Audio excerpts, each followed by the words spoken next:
So for this topic, the learning outcomes to analyze general gene structure and composition and to characterize physical properties of proteins from a bioinformatic perspective.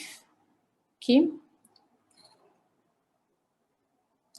So now we have to know basically what is the gene structure. So basically this gene structure refer to the content of the gene sequence. Okay, so in this case, there are three types. First, the coding region, which represents the exon, or non-coding region, the introns and regulatory sequences. So as you can see in this diagram, this is where the regulatory sequences. Okay, and then as you can see here, the exon 1, 2, and 3, and then the intron 1 and 2. Okay, so basically, usually you will have one sequence, and then you need to predict or identify the location of the regulatory sequences and exon and introns. So once you know the location of these particular regions, then you will get to know the gene structure. Okay, so the gene structure is very important basically to know where is the coding region. So intron basically are removed when an mRNA is processed. So in this case, what happened during the transcription and then later on after the RNA splicing. As you can see here, the promoter is located at the upstream region and then continued with the exon and intron. So this is only occur in eukaryotic, but in prokaryotic, can you find intron? Yes or no?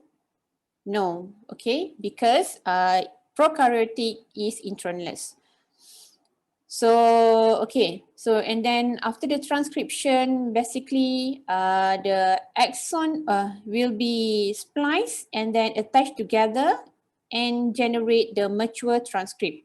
So this is where you get the splicing. Sometimes you can also find that they describe as RNA splicing. Okay. And then from the transcript, it will get to the translation and then generate the protein sequence or amino acid sequence. In PCR, mostly we are interested in the coding region of a gene. So when you want to do the PCR, you need to design primers, right? So the primers should be designed from end to end, but it depends on the objective of the amplification. So if you want to amplify the whole gene, and then you have to design the primer from end to end. But if you want to amplify only certain region, then you can focus at that particular region. For example, perhaps maybe only at this particular region. Let's say this region contain the domain that you are interested to look at. Okay. So the gene control regions include these four. So the first one is start site. So this is where the transcription begins, and then the promoter and enhancers. So promoter is like a switch on, and enhancer is like something that induce the rates or increase the rate of the transcription. So the promoter again located at the upstream region of the gene and then not transcribed into mRNA. Okay, so usually a transcription factor will bind to this promoter region and then assist the binding of RNA polymerase. So RNA polymerase basically the one that will help the transcription to be occurred. Okay, so and then enhancers. Similarly, the transcription factor, also called as activator, bind to this region to increase the rate of transcription. All right. And unlike promoter, the promoter region only occur in the upstream, but enhancer, the region can also be found in the intron. Okay, so that is a difference. Sometimes not only transcription factor, but enhancer also bind to other factors in order to be functioning as what you call it, inducer of the rates of the transcription. Okay, if you notice here, the transcription factors are very important in the activation of the gene expression. So that's why if you look at papers related to the genome sequences or whole genome sequencing analysis, so you may find that they will look into transcription factors because transcription factor is very important. Okay, so for the gene expression especially. Silencers, some transcription factor called repressor. So this will bind to the silencer. Okay, so silencer considered as the switch off button, okay, for the transcription. Okay. Eukaryotic protein coding genes. So basically these genes consist of upstream region, so that comprises of regulatory signals, as I have mentioned earlier. Promoter region with transcription initiation site could be Tata box. 5' UTR, the translation initiation site, alternating sequence of exon and introns. Translation stop site or stop codon, 3' UTR and poly A tail. So poly A tail also helped in the termination of the transcription. Exon encoding sequence. So exon are those segments of sequence that are spliced together. So this is occur during the splicing, as I showed you before. Okay, the coding sequence may be contained in exon, but it is possible that some exon to contain no coding sequence. So it means that probably in one sequence of coding, in one coding sequence, it may be translated into amino acid residues, but sometimes certain region may not be translated. Okay, so for example, I will show you. Okay, so for example, you have, can you see the glass pot? Okay, good. So let's say you have one, maybe gene A. Okay, so you have the 5' UTR and then 3' UTR. Okay, so the coding region will be here. So this is the coding region. During the translation may occur from here, which contain the ATG as the start codon. Okay, so remember ATG is the start codon, and then it may go until only at this particular position where the stop codon. Remember that you have done translation using the S/C translate. If you notice that not the whole sequence that have been translated into amino acid sequence, because the position of the ATG, the start codon and the stop codon only occur before the end of the coding region. Okay, so this is end of the coding region, right? So meaning that this region doesn't translate. Okay, so that's what it meant by that statement. Okay.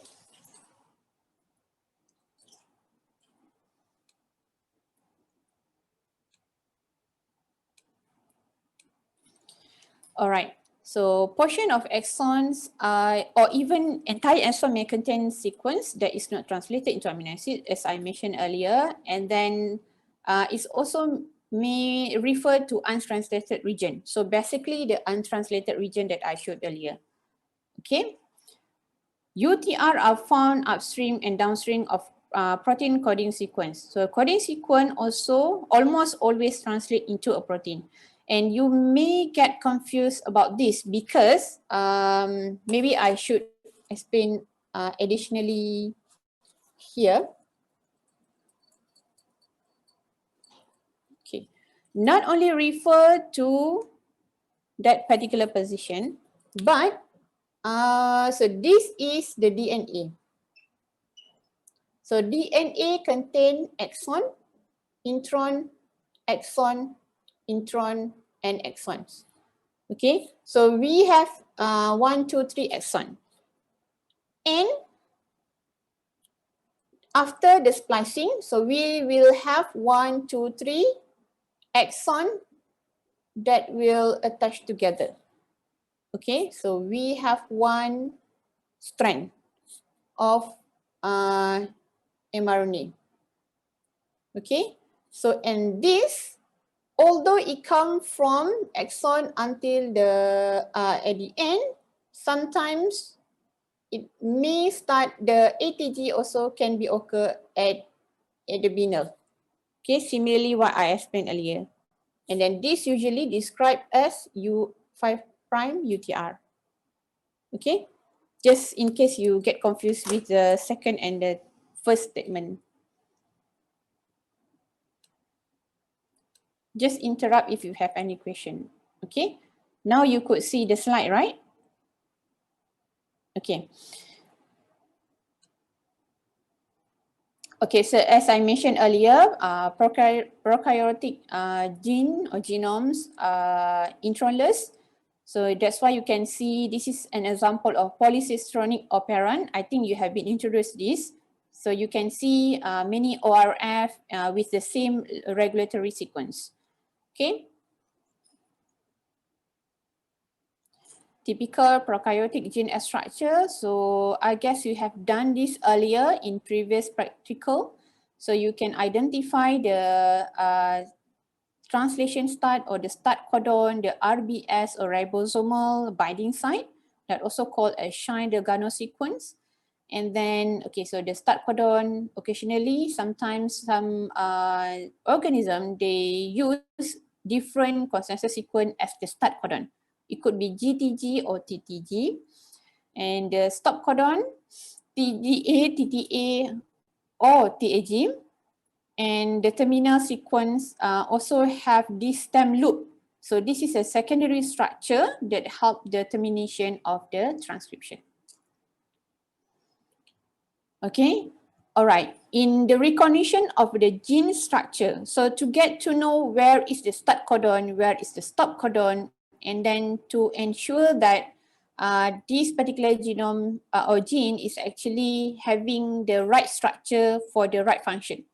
Okay, so there are two approaches. First is ab initio based approach. So this is basically refer to the prediction.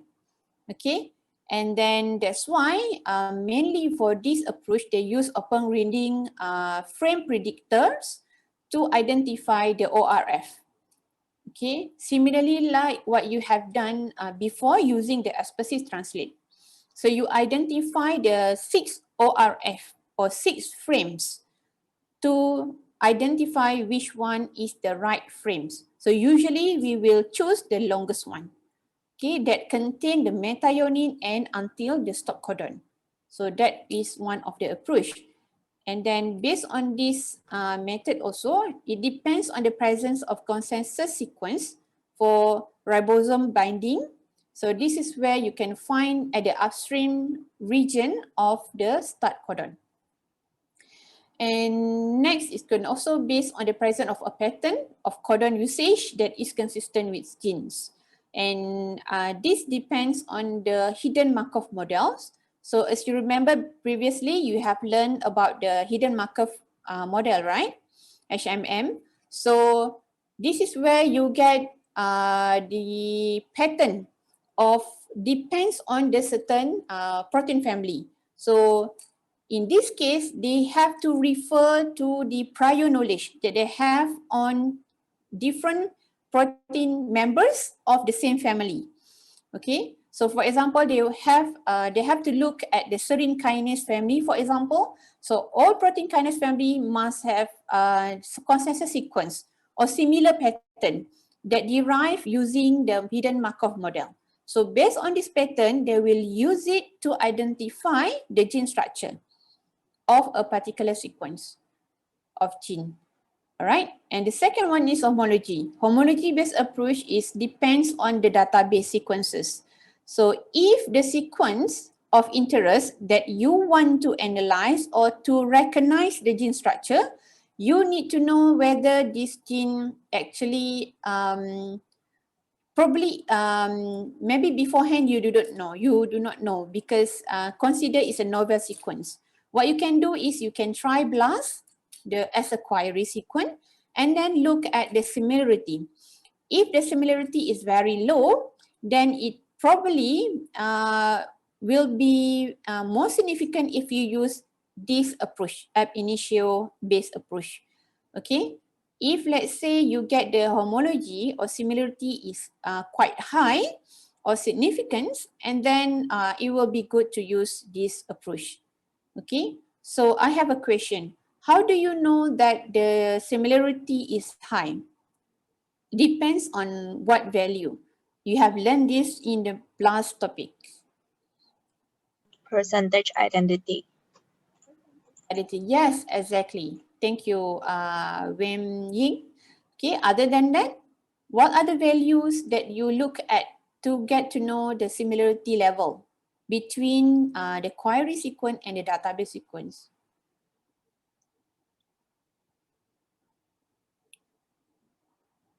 So Chang Wim Yang has shared that it will be depends on the percent identity. So other than that, come on. E-value. E-value, yes, correct, E-value. I'm glad that many of you answer my question. So I don't have to pinpoint anyone. Okay. All right. So what else? Okay, good. So one of the program that you can use is BLASTx. Okay. These are programs that you can use to find the gene or gene finding in bacterial or archaeal genomes. So most of this program can be used, have the graphical user interface or GUI or GUI, like the BLAST program in NCBI. So you have maybe low number of sequences that you want to analyze. Probably you can use the GUI or GUI. But if you have more, perhaps you want to use the command line approach to analyze your sequence for the gene finding, especially if you want to analyze the whole genome. Okay, probably if you want to analyze only one genome of microbes, perhaps is a little bit easier. But let's say if you want to look at the whole genome of human, for example, or other animal or plant, it could be more challenging because the genome size are bigger. All right, determination of open reading frame. So this is where you get the 6 possible reading frames. I'm not sure whether you have been explained to how actually the predictor predicts the 6 frame. Okay, so basically if this, for example, this is the sequence of interest that you have. Okay, remember that in bioinformatics or in database that have been deposited in the NCBI or any other databases, the sequence is being represented as 5' to 3' unless it's mentioned otherwise. Okay, so remember that. So in this case, the ORF predictor will define the first frame as starting the start codon from the first nucleotide. Okay, doesn't matter the first 3 nucleotide doesn't matter if they are not ATG. Okay, they still will begin the translation from the first nucleotide. So in this case, the frame number 1 will begin from here. So in this case, AGG and then TGA and then CAC, CGC and so on. Okay, so the second frame will begin translating from the second nucleotide. So it means will be GGT, GAC, ACC and so on. Okay, and then frame number 3 will begin from the nucleotide number 3. So it will be GTG, ACC. See, it skips, this one it skips the first nucleotide, this one it skips the 2 first nucleotide. Okay, and what about the other 3 frames? This is a question. What about the other 3 frames? So how it will predict the other three frames? And from behind. Yes, from behind, basically the negative strand. So the negative strand, in this case, ORF4 or frame number 4 usually will start from the first nucleotide at the end or from different orientations. So in this case, CGA, TTA, TAT, and so on. Okay, so frame number 5, GAT, TAT, and so on. And frame number 6, from nucleotide number 3, ATT, ATA, and so on. Okay, so is it clear? All right. Okay, so these are examples of ORF predictor. So you can find ORF finder in NCBI, and this is provided by the expertise, the translate. You have used it before, right? But any of these programs can be used. Okay, so but you may find that different program may provide an additional analysis in their program. For example, in ORF finder.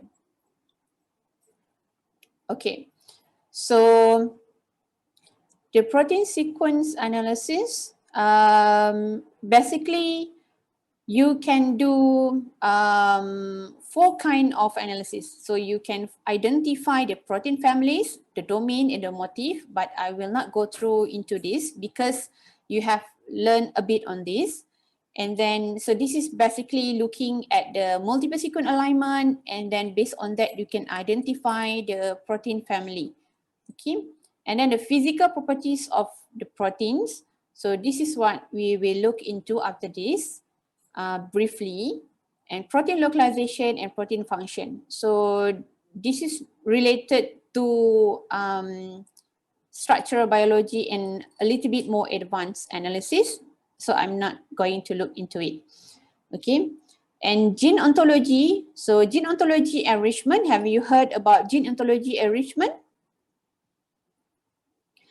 No. Okay. So gene ontology is basically categorizing the protein in which mechanism that this protein involved. Okay, so in this case, the protein may be involved in cellular component or biological process or molecular function. So if you have many proteins or many sequences of genes that you want to analyze, you can use the gene ontology enrichment to see whether this particular or the collection of these proteins are actually react differently or similarly. So you can identify whether they are categorized under this component, either cellular component, biological process, or molecular function. Okay. Protein physical properties. So this is very important to know when you want to look into maybe doing the molecular docking or protein modeling or something like that. So probably you have to analyze the physical properties first. So what you can identify is the size or the molecular weight of the protein. The shape depends on the stop radius and frictional coefficient. The charge, post-translational modification. There are many post-translational modification programs that you can do to identify whether the protein may have been modified after the translation. So it also depends on the protein sequences. The existence of isoform due to proteolytic processing or alternative mRNA splicing. So do you know isoform? What is isoform? Do you know what is isoform? Nope. Okay. So again, go back to my glass board. I'm a bit lucky because I got this from a company who has to close their company a bit. I mean, they do everything at home online. So the staff working at home, so they have to let go all the finishes. And I'm one of the lucky person that get one of their furniture. Okay, so I stick here to use for my lecture. Okay, so what you want to talk about? Okay, the alternative mRNA splicing.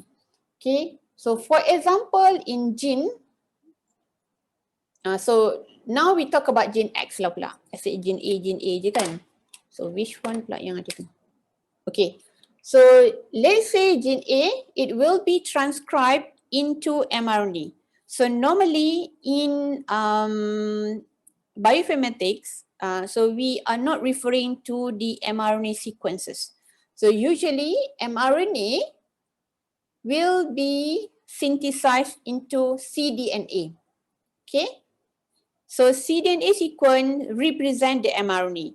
So when we talk about transcript, it refer to mRNA or cDNA.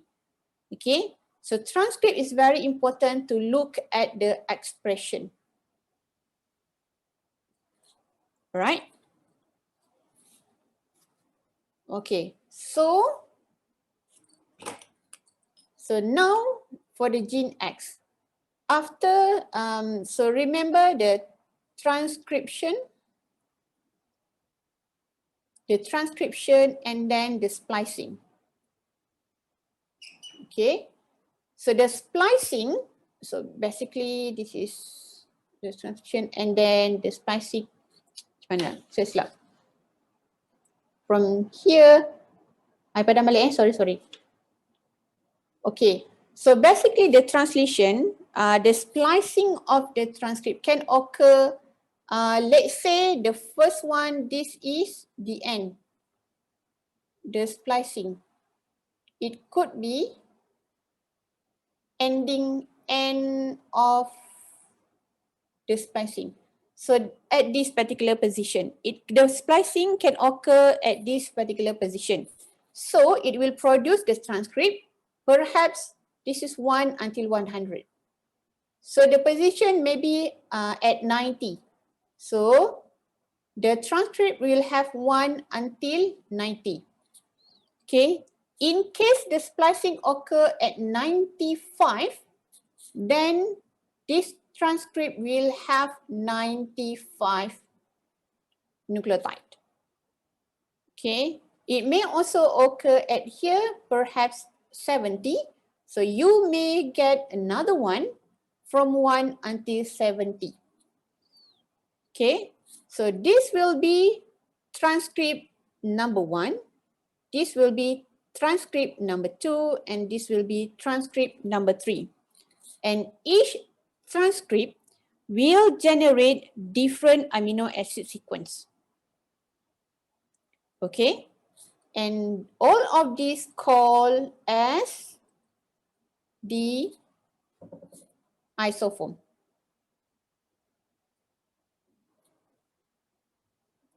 Okay, all right, is it clear?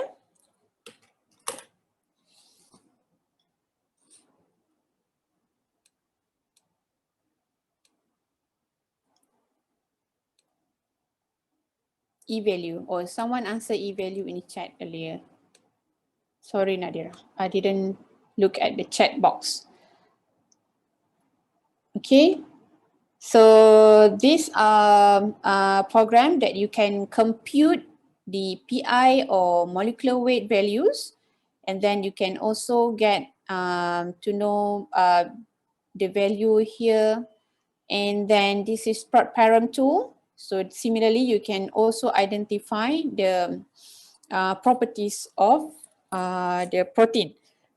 For prot param give more information as compared to this one, because this only compute the PI and molecular weight values. But prot param tool give you more data here. Okay, including the molecular weight, PI, amino acid composition, atomic composition, blah, blah, blah, and so on. Okay, you can look into these programs on your own. Okay, please do so. Don't just refer to the note. Please click here. That's why I share the link here. Okay. So signal peptide. So this is basically a peptide that enter the secretory pathway in endoplasmic reticulum. So to identify whether this particular protein actually contain the signal peptide, so you can also do an analysis. Okay, so here basically 5 to 30 amino acid peptide presence at the N terminus of secretory proteins. So as you can see here, the hydrophobic region, and then where is the cleavage site? And this is basically the secretory or signal peptide. Okay, one of the program, I think you have used it before, right? The signal P. So you can find such value. So for example here as score, so this is where the signal peptide score, as you can see, is quite high at the beginning of the sequence. And then once it's almost close to the signal peptide, the F signal is reduced. And the C score is to determine the signal peptide score, here, the cleavage site. And then Y score is the combined cleavage site score. All right. Okay, any questions? No? Okay. So this is basically the lecture for this topic. So what I want you to do next is to work on the assignment. But before that, I just want to explain a bit on the assignment. Let me open the Putra Blans.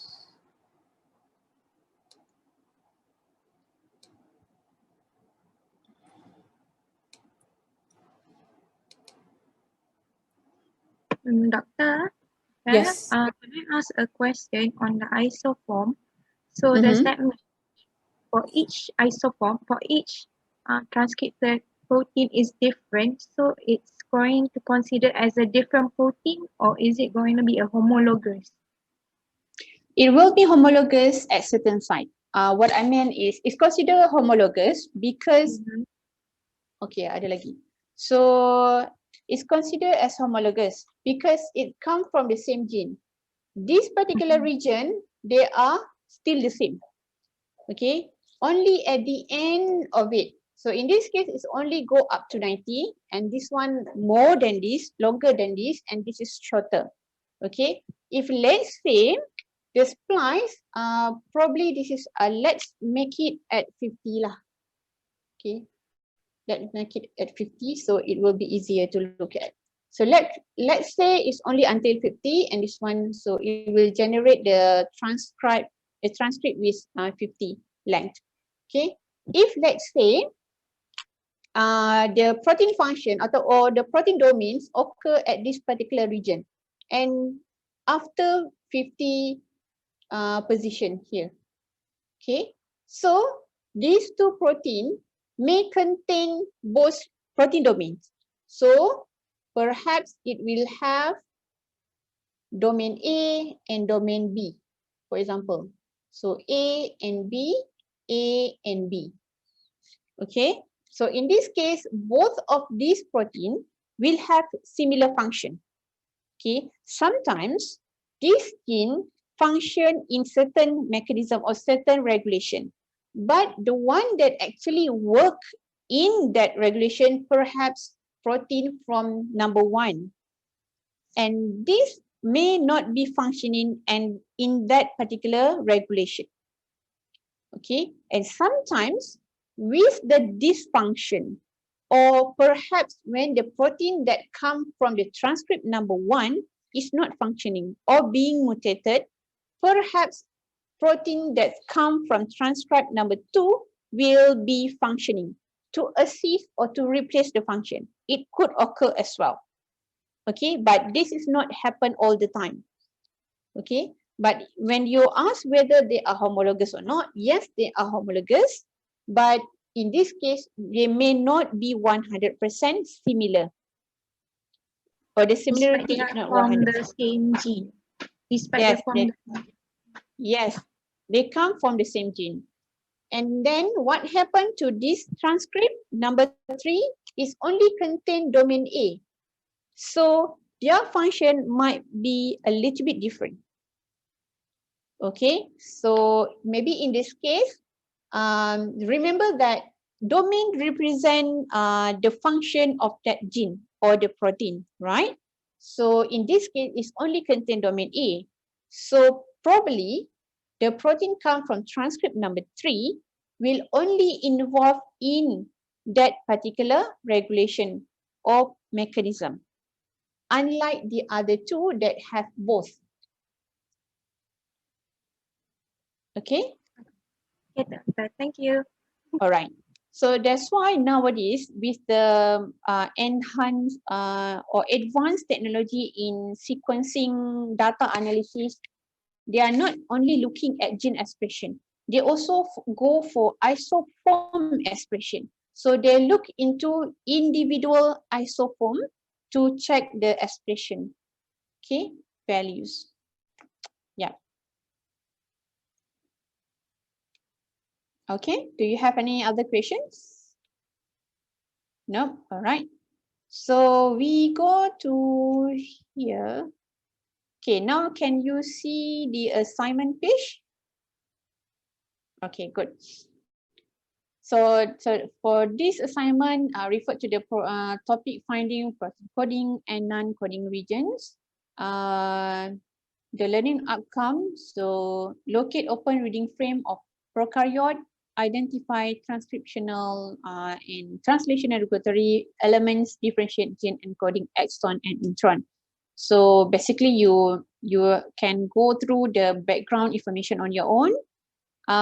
So we have a few parts, 4 parts if I'm not mistaken. So the first one is ORF finding on prokaryotic DNA. So if you notice here, partial genome sequence. Okay, I know this is actually assignment, but I just want to share with you certain terminologies that has been used in sequence analysis or bioinformatics. If you find partial genome sequence or partial sequence, is considered as the sequence that has not been completed yet. So you may get maybe 90% of the sequence or maybe 80% of the whole sequence or maybe even less or more. All right. So usually when you get to know the whole sequence, then that will be the full length. Okay. You heard about full length before, right? So that is different, the partial length or the full length. So it's quite easy. You don't have to screenshot all your what do you call it, your kerja lah. You don't have to do that. You just give me the answers and then accordingly. Okay. So all right. And this is the second one, promoter and transcription start prediction. So this is basically to show you examples of consensus sequence that occur at the upstream. So if you notice here, -10 sequence, it means that this particular consensus sequence occur upstream from the start codon to the sequence nucleotide number 10. So like a reverse direction, so the upstream. Okay. Similarly, like here, -35, meaning that 35 nucleotide upstream. Okay, and the percentage basically refers to the frequency of this particular character for that consensus sequence. Okay, and then transcription terminator prediction. So this is quite straightforward. You should be able to do it on your own actually. You don't need to be in a group of 2, but because I'm a bit lazy to mark your assignments, so I make it pairwise. All right, part D, finding internal exons in vertebrate genomic sequences. Okay, so now you can see the reverse sequence. I just want to share with you, I'm not sure whether you have been explained on this or not, but I just will do it. Okay, so in genome sequence, there will be different direction of transcription that define the protein sequences. Okay.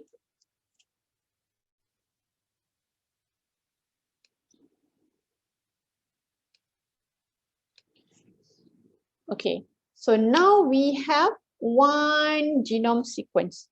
Okay, imagine that, so this is genome.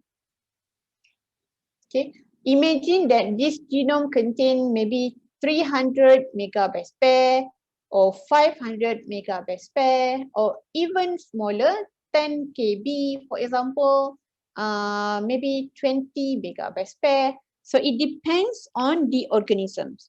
So normally the size of the genomes can be different depending on the species.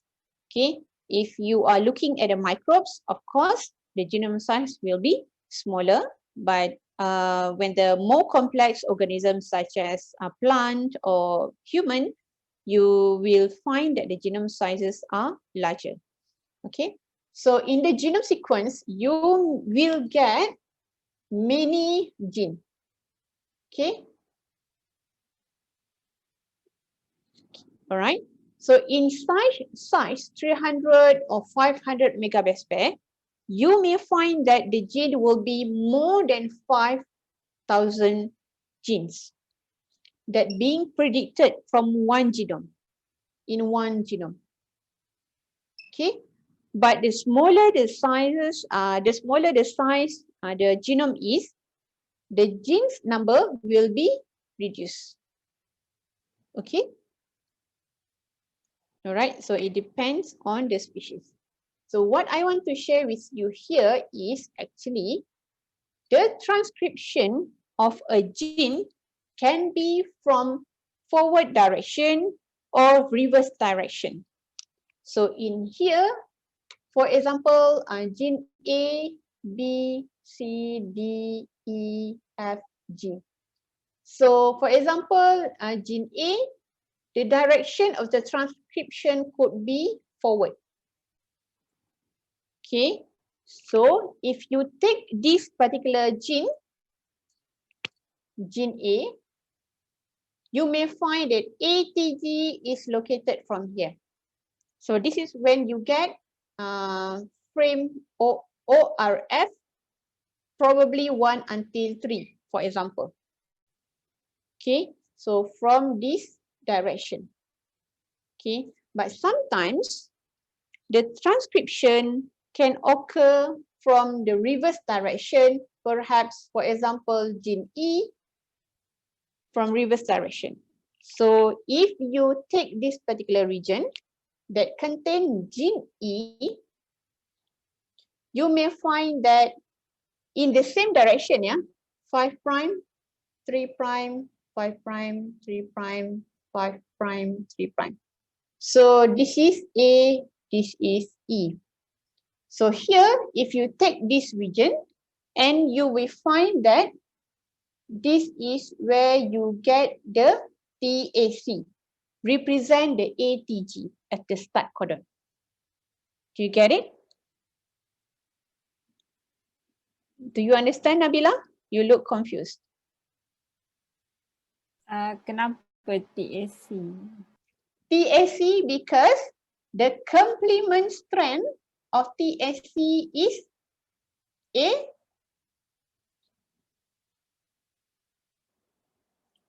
What is the complement strand of basis of A? ATG.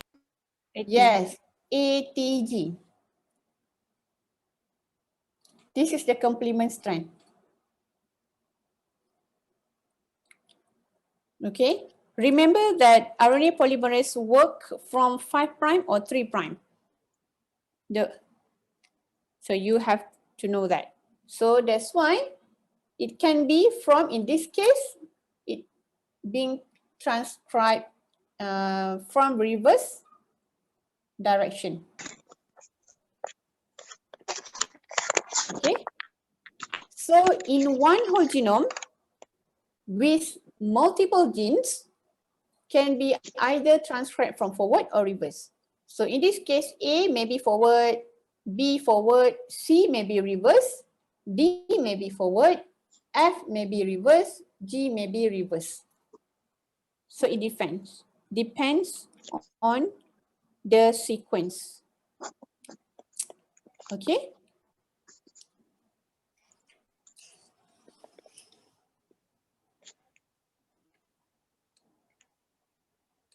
Okay, do you have any questions so far?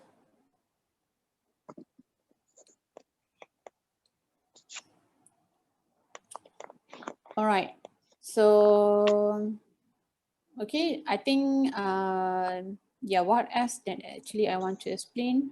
Oh yes, please don't get confused when it mentioned about the full length amino acid sequence. Okay, so here what it means is basically looking at the sequence. Okay, not the length. All right, if the question asks what is the length or the full length of amino acid sequence, then it will be asking for the size. Okay, so this is basically refer to the sequence. All right.